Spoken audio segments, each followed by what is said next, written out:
Doctor Jaishankar से तो जो उम्मीद थी उन्होंने बिल्कुल वही पूरी करके दिखाई और एक जबरदस्त किस्म का उन्होंने एड्रेस किया है। पर आज जो उन्होंने धोना शुरू किया है यूनाइटेड नेशन से, बिना नाम लिए, बोलते हैं ना, मीठा जहर, मीठी छुरी जो चलाई है। जयशंकर जी ने जो बात की है वो वही बात करते हैं। उन्होंने न्यूयॉर्क में कहा है कि it's a world very much of double standards, और उन्होंने कहा कि टेररिज्म जो है इसको पॉलिटिकल कन्वीनियंस के आधार पर हम तय नहीं करेंगे कि टेररिज्म क्या है। तुम कोई इडियट हो जस्टिन ट्रूडो, एक मुल्क के प्राइम मिनिस्टर हो, तुम्हें नहीं पता कि क्रेडिबल इंफॉर्मेशन नहीं प्रूफ चाहिए होते हैं। वो कह रहे हैं कि India is testing America's friendship. Canada में आपने देखा कि उनके जो एक और मिनिस्टर थे, बल्कि स्पीकर थे, उन्होंने भी रिजाइन कर दिया है। वो तो मैंने बताया ना, एंथनी रोका साहब जो है, बल्कि मैं इसी पे बात करना चाह रहा था कि एंथनी रोका ने रिजाइन किया है, स्पीकर ने अब से कुछ घंटे पहले। जस्टिन ट्रूडो यानी कि अपने कनाडा के प्रधानमंत्री, उनके प्लेन में से निकली थी ड्रग्स और इस खबर पे अब मोहर लग गई है।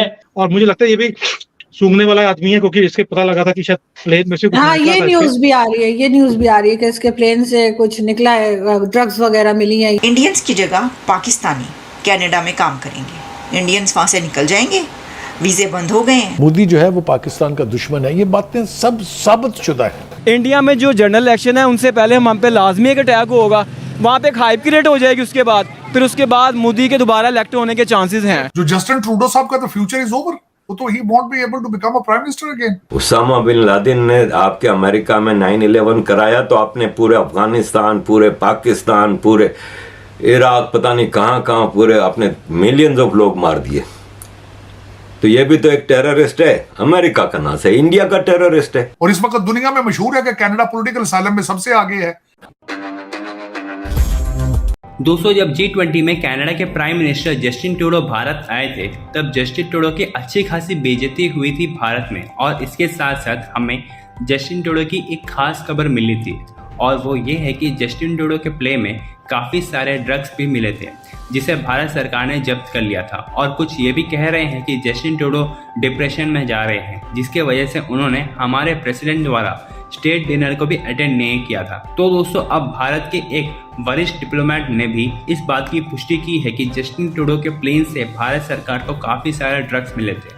और दोस्तों, इसके साथ साथ एक और बड़ी घटना हुई है कनाडा में, और वो ये है कि कनाडा के असेंबली के स्पीकर ने रिजाइन कर दी है अपनी पोस्ट से, क्योंकि दोस्तों कनाडा ने एक नाजी जर्मनी के वेटरन को अपने पार्लियामेंट में सद्भाव दिया था और स्टैंडिंग ओवेशन दिया था, जिसके बाद से दुनिया भर से और खुद कनाडा के लोग कनाडा की सरकार पर दबाव बना रहे हैं कि, और कह रहे हैं कि जस्टिन ट्रूडो और उनके स्पीकर को दोनों को ही इस्तीफा दे देनी चाहिए अपनी पोजीशन से। तो चलिए इसी पर आगे पाकिस्तानी मीडिया का रिएक्शन देखते हैं। लास्ट ईयर की बात है, नेदरलैंड की पुलिस ने इंग्लैंड की पुलिस को कहा कि ये फला पाकिस्तानी आदमी आपके मुल्क में रहता है, ये नेदरलैंड में रहने वाले एक पाकिस्तानी ब्लॉगर गोराया, अहमद वकास गोराया का कत्ल करने की सुपारी ली है। और हमने अहमद वकास गोराया को फैमिली के साथ उसके घर से हटा के एक सेफ हेवन में रख दिया है।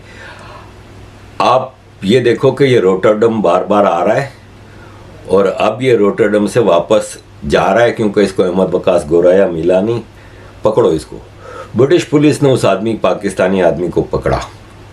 अब मैं सर्च करके वो पूरी नाम और ये वो मुझे सही से याद नहीं, पिछले साल की बात है, लेकिन मुझे स्टोरी पूरी याद है, क्योंकि उसमें हमें भी ब्रिटिश पुलिस ने सावधानी दी थी।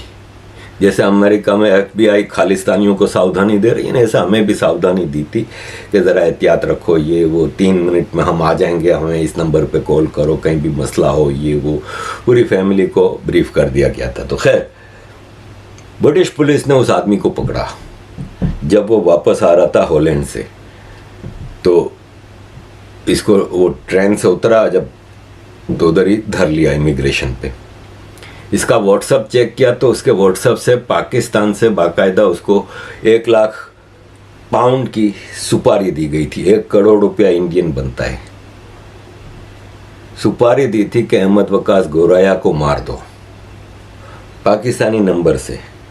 उसने अपने अदालत में उसके ऊपर केस चला है, और अदालत में उसने एक्सेप्ट किया कि हाँ, मुझे ISI ने सुपारी दी थी अहमद वकास गोराया को मारने की, जो हॉलैंड में रहता था, यूरोपियन यूनियन में रहता था।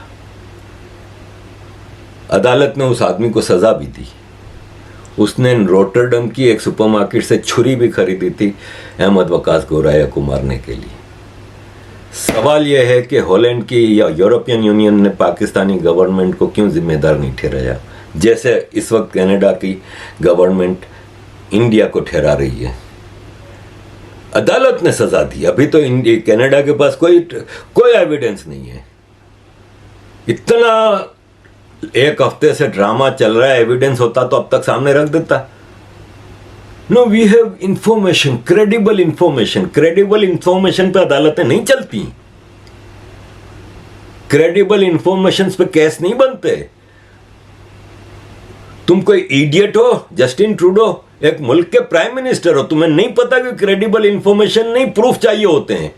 यहां प्रूफ थे, गवाह था, जिसको सजा हुई है वो एक्सेप्ट कर रहा है कि आईएसआई ने सुपारी दी थी।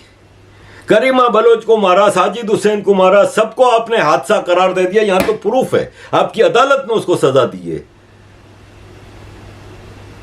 आपने एक लफ्ज नहीं बोला पाकिस्तान के लिए, तब आपका रूल ऑफ लॉ, तब आपका आवर सॉवरेंटी और ये सब कहां चली जाती है।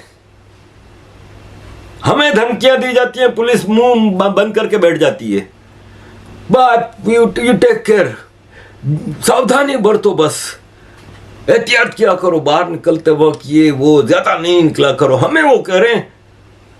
इधर इंग्लैंड से, लेस्टर से मुझे धमकियां आई हैं, इन्होंने कुछ नहीं किया, लेकिन वहां पे एक टेररिस्ट मारा जाता है जिसकी यूनाइटेड स्टेट्स में एंट्री बैंड है। यूनाइटेड स्टेट्स ने उसकी एंट्री बैन रखी हुई है कि वो यूएस में दाखिल नहीं कर सकता, वो यूएस में नहीं जा सकता। और वही यूनाइटेड स्टेट्स कनाडा को इंफॉर्मेशन दे रही है कि आपके मुल्क में इंडिया ने मारा है इसको। जिस रूल ऑफ लॉ की बात करते हैं ना, वो रूल ऑफ लॉ कहता है कि आप किसी भी फॉरेन डिप्लोमेट का फोन टेप नहीं कर सकते, उसकी जासूसी नहीं कर सकते। ये जिनीवा प्रोटोकॉल में है। ये उस धड़ल्ले से एक्सेप्ट कर रहे हैं कि हम तो कई सालों से इंडियन डिप्लोमेट और इंडियन उसकी जासूसी कर रहे हैं। ये जिनीवा प्रोटोकॉल के खिलाफ है, तब इनको रूल ऑफ लॉ याद नहीं आता एक टेररिस्ट के मरने पे। कनाडा में आपने देखा कि उनके जो एक और मिनिस्टर थे, बल्कि स्पीकर थे, उन्होंने भी रिजाइन कर दिया है। वो तो मैंने बताया ना, एंथनी रोका साहब जो है, बल्कि मैं इसी पे बात करना चाह रहा था कि एंथनी रोका ने रिजाइन किया है स्पीकर ने अब से कुछ घंटे पहले, क्योंकि उन्होंने 18 साल का एक जो पारो स्लावो होंका यूगोस्लाविया का जो नाजी था उसको बुला के जब उन्होंने उसको तालियां बजाई, इस्तकबाल किया, बाद में पता चला वो तो नाजी था।